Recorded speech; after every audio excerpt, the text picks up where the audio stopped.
Namaskar, good afternoon. You are watching Rajya Sabha television. I'm Smriti Rastogi with Midday News. Let's begin the bulletin with the headlines. Iran targets US troops with ballistic missiles at 2 Iraqi air bases. US President Donald Trump tweets, "All is well." Oil prices soar.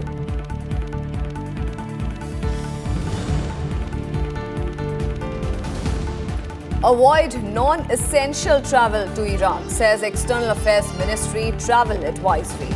US asks all state airlines to stop operating over Iraq, Iran, waters of Persian Gulf and Gulf of Oman.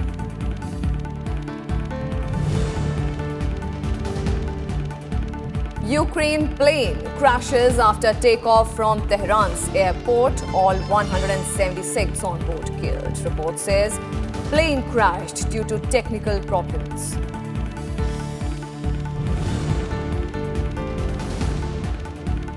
Prime Minister Narendra Modi calls for public suggestions ahead of Union Budget 2020-21, invites people to use a website.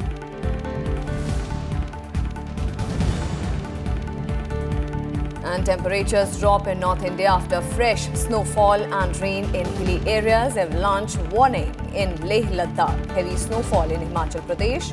National Highway 5 of Narkanda affected. Delhi gets shuts.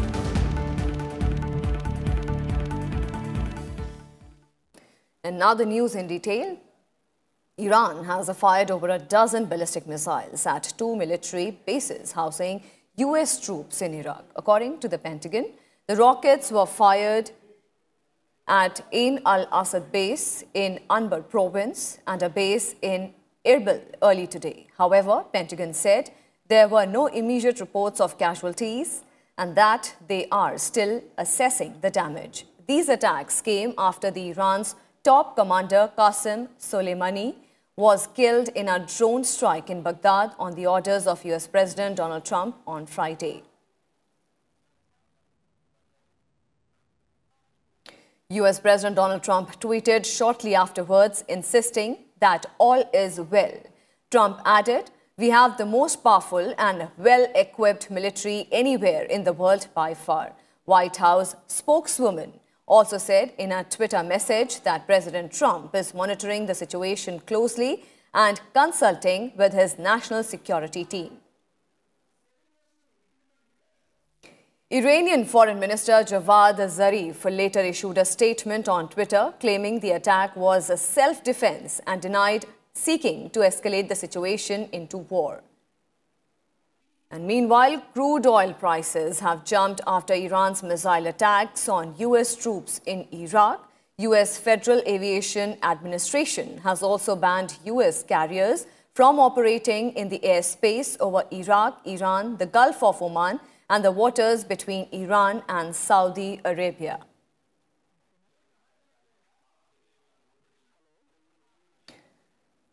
The government has issued a travel advisory asking citizens to avoid non-essential travel to Iraq in view of prevailing situation in the Gulf country until further notification. The advisory by Ministry of External Affairs also said that Indian nationals residing in Iraq are advised to be alert and may avoid travel within Iraq. It added that Indian Embassy in Baghdad and Consulate of Erbil will continue to function normally to provide all services to Indians residing in Iraq. Meanwhile, the Directorate General of Civil Aviation has also asked Indian airline companies to remain vigilant and take all the precautions in airspace over Iran, Iraq, Gulf of Oman and the waters of Persian Gulf. The advisory came hours after a Ukrainian international airlines carrying 180 passengers crashed near Tehran in Iran. Meanwhile, US aviation regulator FAA has also asked all the US airlines to stop operating in the airspace over Iraq, Iran and the waters of the Persian Gulf and the Gulf of Oman due to events in the Middle East.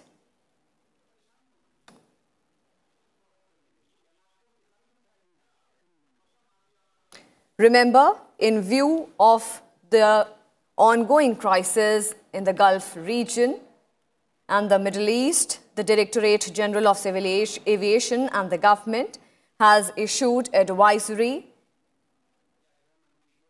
to the travellers to avoid using airspace over the Middle East region. It has asked citizens to avoid non-essential travel to Iraq in view of the prevailing situation in the Gulf country until the further notifications are issued. The advisory by the Ministry of External Affairs also said that Indian nationals residing in Iraq are advised to be alert and may avoid travel within Iraq. And for more inputs, we'll go across to our correspondent Akhilesh Suman, who is joining us live from the newsroom. Akhilesh, keeping in view the ongoing crisis in the Gulf region, the government has issued a travel advisory asking citizens to avoid non-essential travel to Iraq in view of the prevailing situation there. And also the DGCA has asked Indian airline companies to remain vigilant. What more details do we have on this? This is a very important thing that lakhs of our citizens are working in Gulf region, and Iraq has been one of the countries where Indians go and work, and also they are skilled labor, they are unskilled labor, they are engineers. So all sorts of people are working in Iraq.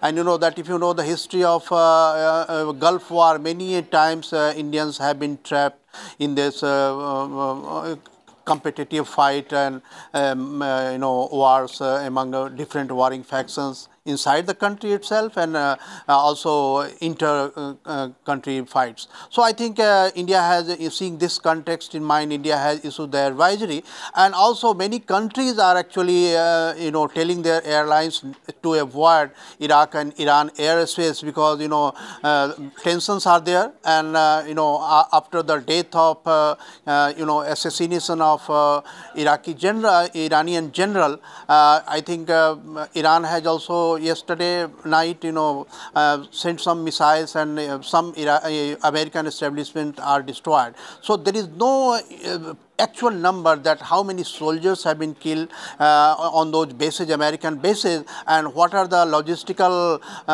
destruction Americans have faced. But still there are tension, and as American President Donald Trump had declared earlier that if you attack more, you will have to face the consequences. So tension is very high, and just Iranian Revolutionary Guard has also cautioned, and it is type of threat to all the regional forces who have been providing, or who may provide, or who will be providing bases to American soldiers for any war inside Iran. They will also attack those bases. So I think tension is quite high, and in between, just a bit a few minutes earlier, there had been a message and there has been a statement from Iranian ambassador in India. He has actually said that if India can try to find out some solution amidst this tension, Iran will welcome. So I think India has a role, and India has quite a big stake in all those regions. So all players in the world are active now, and that India is one of the largest importers of oil from those regions, and we have very good relations with almost all the countries in that region, including Iran, in Iraq, Saudi Arabia, Qatar, whichever country you name in Gulf region, we have very good relations. Right. And relations has deepened over the passage of time. And right. With America, we have quite a good strategic understanding on all the issues. So right. In this situation, I think Iran has requested India that India can try to find some solution, and I think India will try to play its role, but it depends on that US has a very different type of strategy all over the world. It is not very easy to persuade US, and it is also not very easy to persuade Iran, because both have quite old history of contention between the two. But right. Trials are being made. Indian diplomats are working overtime, even in the UN, and also the respective embassies are working in all the countries. And External Affairs Minister S. Jaishankar has also talked to Iranian Foreign Minister. He has also talked to Secretary of State of USA. USA, yeah, and Prime Minister Narendra Modi also has talked to, Right. American President Mr. Donald Trump. And in between, that there was talks that Iranian Foreign Minister may also come to Delhi. So we are keeping the fingers crossed, though the dates are still not confirmed. But if I think talks, some conversation goes on positively between US and India and between India and Iran, some development may take place. So we are keeping close eye and we are keeping close watch on the developing and evolving situation. Right. So a dynamic situation there. The crisis is emanating there in the Middle East and the Gulf region. So the world players have all become active. Thank you so much, Akhilesh, for joining us and giving us all those details. And a Ukrainian airplane carrying 176 passengers and a crew crashed shortly after takeoff from Tehran's main airport. Ukrainian president has said that all the passengers and crew on board the Ukrainian Boeing 737 plane were killed. According to the Iranian media, the plane was carrying 167 passengers and 9 crew members when it went down in the vicinity of Barand, the city in Tehran province. It reported the crash was likely to have caused by technical difficulties. Ukraine's president extended his condolences to the families of the victims.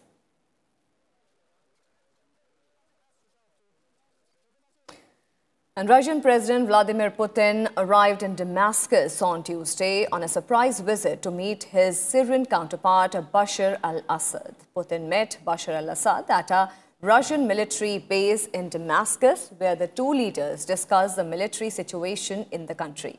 Putin told Assad that much had been done to restore Syrian statehood, while Assad thanked Putin for his assistance in restoring peaceful life in Syria.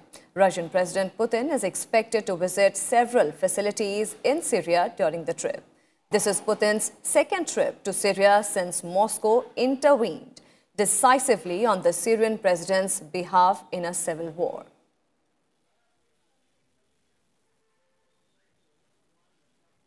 And some more developments. Lok Sabha Speaker Om Birla on Tuesday attended the Standing Committee meeting on the Conference of Speakers and Presiding Officers of the Commonwealth upon his arrival in the Canadian capital, Ottawa.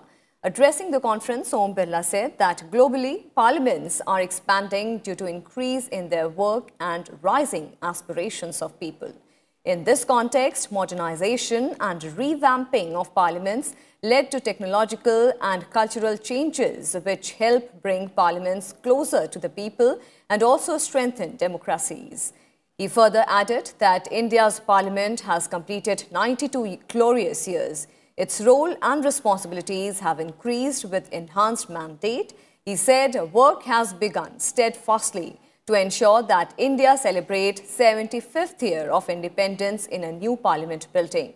He also expressed gratitude to the Parliament of Canada for hosting the conference and for warm hospitality extended to the delegates.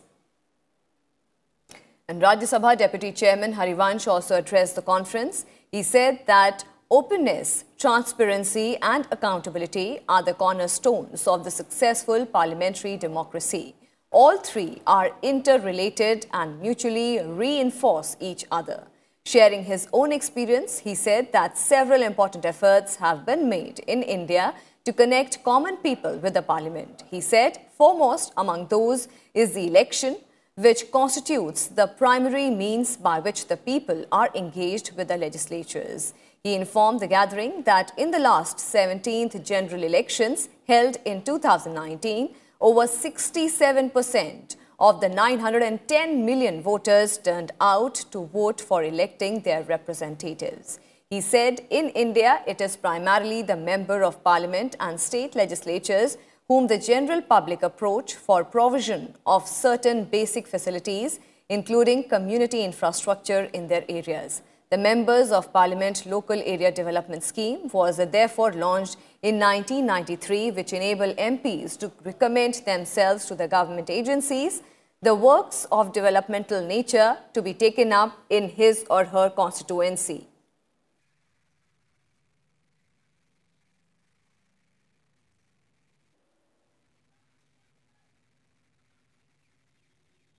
And Prime Minister Narendra Modi has invited people to share their ideas and suggestions for this year's union budget on mygov.in. In a tweet, Prime Minister said, the union budget represents the aspirations of 130 crore Indians and lays out the path towards India's development. Finance Minister Nirmala Sitharaman on Tuesday addressed the National Traders Convention in Delhi. She said that the government has taken various steps for the welfare of the traders and is working on ways to simplify the Goods and Services Tax or GST. GST में जो दिक्कत है, सरलीकरण का जहां आवश्यकता है, आज मैं इधर जब मैं आपके सामने खड़े होकर के बात कर रही हूं, रेवेन्यू सेक्रेटरी के नेतृत्व में पूरे भारत देश से आए हुए जीएसटी अधिकारीगण को शायद विज्ञान भवन में बिठा करके सरलीकरण के ऊपर प्रत्येक एक दिन भर का कार्यक्रम हम चल रही है, जिससे सरलीकृत हो, जीएसटी में दिक्कत ना हो, फाइलिंग में दिक्कत ना हो। जैसे आप बोल रहे हैं, अभी 3 महीने से पहले ही आप टैक्स फाइल करना पड़ रहा, मगर रिफंड आने का समय लग रहा। इन सभी विषयों के ऊपर आज पूरे दिन रेवेन्यू सेक्रेटरी खुद पूरे दिन बैठ करके इस विषयों के And in a significant order, Supreme Court asked Centre to ensure that mine lease holders, after completion of mining operations, restore the damaged land to a condition fit for growth of fodder for cattle. SC bench headed by Chief Justice of India S.A. Bobde said this could help protect shrinking pasteurized land for cattle in the country.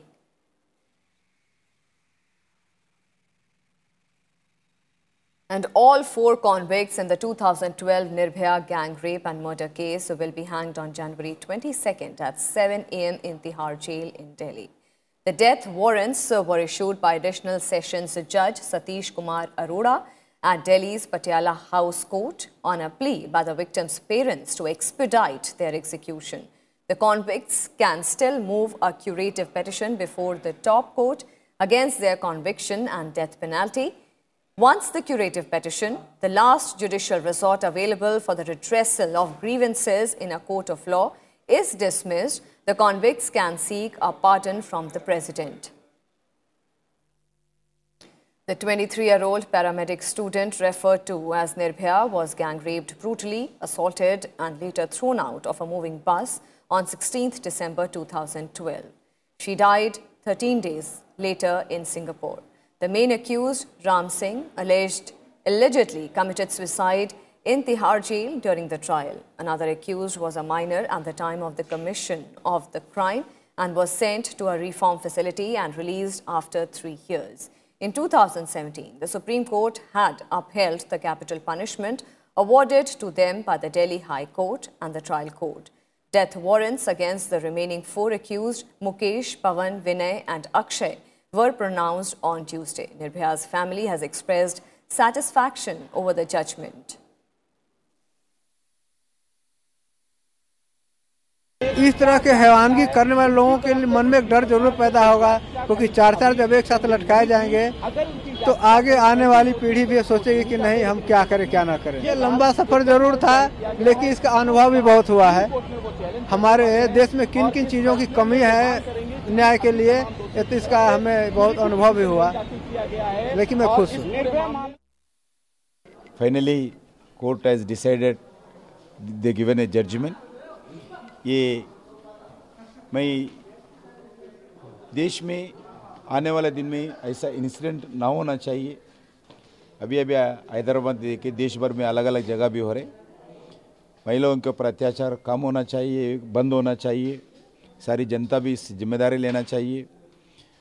आज जो judgement दिया है, इसका मतलब है दोषियों को सिर्फ सज़ा सुनाना नहीं, देश में आने वाले दिन में ऐसा इंसिडेंट ना होना चाहिए, ये जजमेंट का मतलब भी होता है। Home Minister Amit Shah on Tuesday released a book, Karma Yodha Granth, on the life of Prime Minister Narendra Modi. Shah said Karma Yodha is a man with a beating heart for people, a statesman, a hard taskmaster, an able administrator, and an ideal leader who leads by example. All these qualities have been personified by Prime Minister Modi. Ramdas ने एक राजा की कल्पना करी थी. इसको कोई अलग दृष्टि से न ले, मगर एक राजा की कल्पना करी थी, उपभोग शून्य स्वामी. ये उपभोग शून्य स्वामी का आज के कालखंड में एक आदर्श उदाहरण अगर कोई है तो वो नरेंद्र मोदी है, जिसने शासन में रहते हुए शासन व्यवस्था के सूत्र संभालते हुए स्वयं के लिए कुछ उपभोग नहीं किया, देना ही देना, इस प्रकार से काम किया. Amit Shah described the three paths of Prime Minister Modi's life, starting from the phase of dedicating his life to an ideology, entering politics on the ideals of the Sangathan, and finally upholding the tenets of parliamentary democracy and Constitution of India to construct an ideal state. He said, today the Prime Minister has transformed into a global leader without accreting anything for himself. विदेश नीति और सुरक्षा नीति के बीच में घालमेल को समाप्त कर दिया. हकीकत में 2014 के पहले इस देश की कोई सुरक्षा नीति ही नहीं थी. विदेश नीति ही सुरक्षा नीति को ओवरलैप कर गई थी. शांति रखनी है, ये नहीं होगा, वो नहीं होगा, ये करेंगे तो वो क्या सोचेंगे, वो करेंगे तो वो क्या सोचेंगे, इनका क्या कमेंट आएगा, उनका क्या निवेदन आएगा. कानून बनाना है तो भी चिंता, देश की सुरक्षा करनी है तो भी ये चिंता. नरेंद्र मोदी जी ने स्पष्ट कर दिया कि हम पर कोई हमला करेगा तो उसको जवाब दिया जाएगा. An army porter died while 3 others were rescued after they were struck by an avalanche in Jammu and Kashmir's Poonch district on Tuesday. The avalanche hit a forward location at Shahpur sector, trapping the porters. Army rescue teams immediately swung into action and managed to pull out the porters from the snow. Meanwhile, Snow and Avalanche Study Establishment, a laboratory of the DRDO, has issued an avalanche warning to Leh in Ladakh region. Responding to the warning, Leh District Administration directed all the concerned agencies and departments to be in state of readiness with men and machinery to meet any eventuality. The district administration also advised the general public to avoid venturing into avalanche-prone areas during the period. And some more weather news. Cold wave conditions prevailed in most part of the North India, with rains lashing plains and fresh bouts of snowfall occurring at hilly areas. Snow and Avalanche Study Establishment has issued an avalanche warning to Leh in Ladakh region between 7th and 8th of January. The district administration has also advised the general public to avoid venturing avalanche-prone areas during the period. Meanwhile, the national capital is witnessing rains since Tuesday evening. According to the Indian Meteorological Department, temperatures are expected to dip over next 3 to 4 days due to the rains under the influence of the western disturbance. In Himachal Pradesh, the mid and higher reaches and tribal regions continue to reel under intense cold as the region received moderate to heavy snowfall for the 3rd day. Most of the higher reaches of the state, including Shimla, Manali, Kufri and Dalhousie, are experiencing fresh snowfall since last night. And now let's talk about environment and climate change.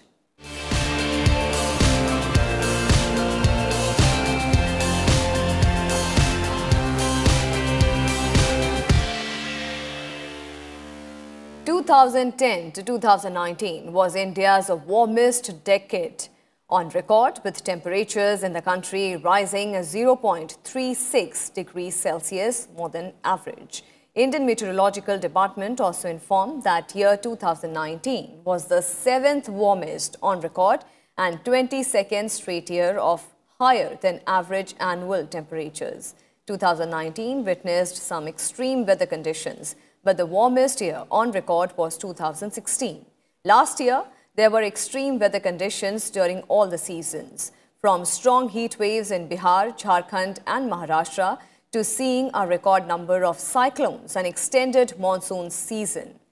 It is a sign that India is warming in pace with the accelerated rate of global warming in recent years.